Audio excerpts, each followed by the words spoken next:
বাগিচাখনক cover হিচাপে ব্যৱহাৰ কৰে। চাহ বাগিচাৰ গছৰ মাজত তাৰ দেহৰ তলৰ অংশ ঢাক খায়। ছাঁ দিয়া গছৰ তলত সি দিনটো ৰ'ব পাৰে।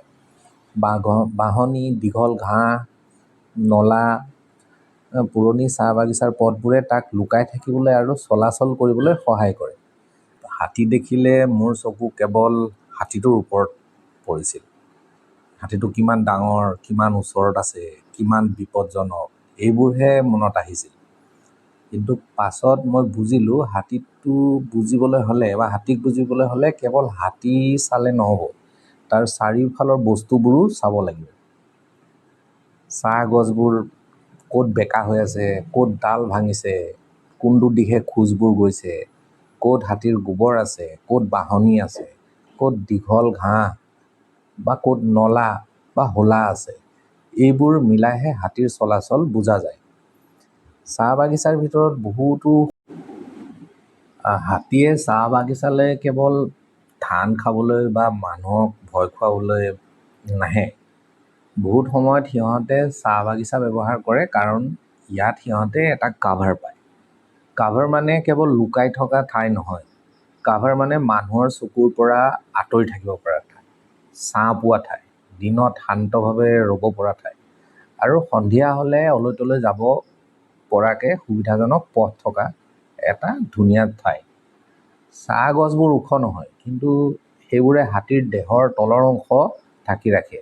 দূৰৈৰ পৰা মানুহে সম্পূৰ্ণকৈ হাতীটো দেখা পায়। কিন্তু বাগিচাৰ শ্বেড ট্ৰীবোৰৰ তলত হাতীয়ে দিনটো এই চাহ বাগিচাৰ ভিতৰত হাতীৰ ট্ৰেক কৰোঁতে মই এটা কথাই মোক বহুত আচৰিত কৰিছিল।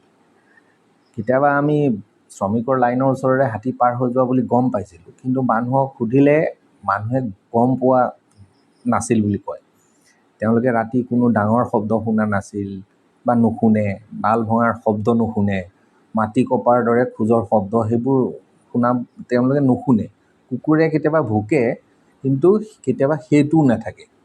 কিন্তু ৰাতিপুৱা আমি প্ৰায়ে গৈ পেলাই দেখোঁ, যেতিয়া আমি হাতীৰ পিছে পিছে গৈছিলোঁ, তেতিয়া আমি দেখোঁ যে খোজ আছে, গোবৰ আছে, চাহ গছ ক'ৰবাত বেঁকা হৈ আছে বা ভাঙি আছে।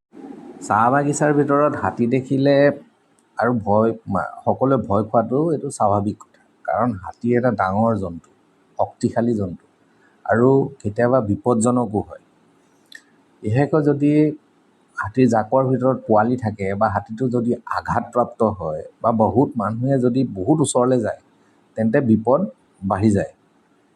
সেইবাবে মই কেতিয়াও কোৱা নাই যে হাতীৰ ওচৰত থাকিলে ভয় নাখাব। ভয় থাকিবই, কিন্তু ভয়ৰ লগতে বুজাবুজিও লাগিব। যদি আমি কেৱল ভয়ে ভয়ে চাওঁ, তেন্তে হাতীটো কেৱল বিপদ যেনহে লাগিব। কিন্তু যদি আমি লেণ্ডস্কেপটো চাওঁ, তেন্তে আমি বুজোঁ সি কিয় তাত ৰৈ আছে, কিয় কাভাৰ লৈছে। চাহ বাগিচাৰ ভিতৰত হাতী থাকিলে মানুহে কৰা আটাইতকৈ ডাঙৰ ভুলটো হয় ভিৰ কৰা।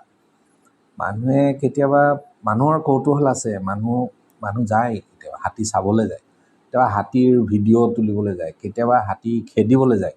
কিন্তু এইবোৰে ছিটুৱেশ্যনটো আৰু বেছি বিপদজনক কৰি তোলে। হাতীয়ে যদি ভাবি লয় যে মানুহে তাৰ পথ বন্ধ কৰিছে বা পোৱালিটোক বিপদত পেলাইছে, তেন্তে সি ডিফেন্সিভ হ'ব পাৰে। সেইবাবে দূৰত থকাটো খুব জৰুৰী। দূৰত্বটো খুব এটা ডাঙৰ জৰুৰী কথা। চাহ বাগিচাত হাতী দেখা পালে প্ৰথম কাম হ'ল নিজে ওচৰলৈ নোযোৱা, আন মানুহকো ওচৰলৈ যাবলৈ নিদিয়া।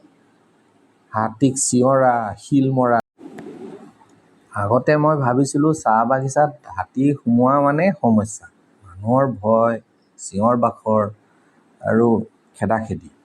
কিন্তু পাছত মই বুজিলোঁ কথাটো ইমান চিম্পল নহয়। হাতী চাহ বাগানলৈ বহুতকেইটা কাৰণত আহে।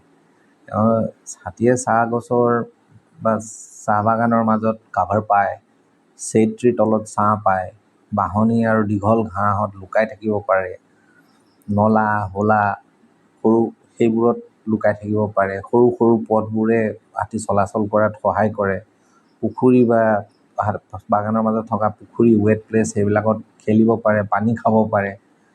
হাতী দেখা মানে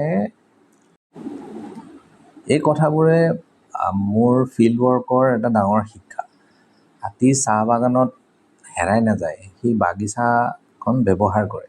আমাৰ বাবে সেইখন এখন চাহ বাগিচা, কিন্তু হাতীৰ বাবে এইটো কভাৰ, ছাঁ, পানী, আশ্ৰয় আৰু পথ। আমি যদি কেৱল হাতীটো চাওঁ তেন্তে আমি আধাহে কাহিনী বুজি পাম। বাকী কাহিনীটো আছে চাহ গছৰ মাজত, বাহনিত, নলাৰ কাষত, খোলাত, পুখুৰীৰ ওচৰত আৰু সেই সৰু সৰু পথবোৰত যিবোৰ হাতীয়ে এতিয়াও ব্যৱহাৰ কৰে। সেয়ে চাব লাগিব, হাতী দেখিলে ভয় ডেফিনেটলি থাকিব, কিন্তু বুজাবুজিও আমাৰ থাকিব লাগিব, আমি বুজিবও লাগিব। দূৰত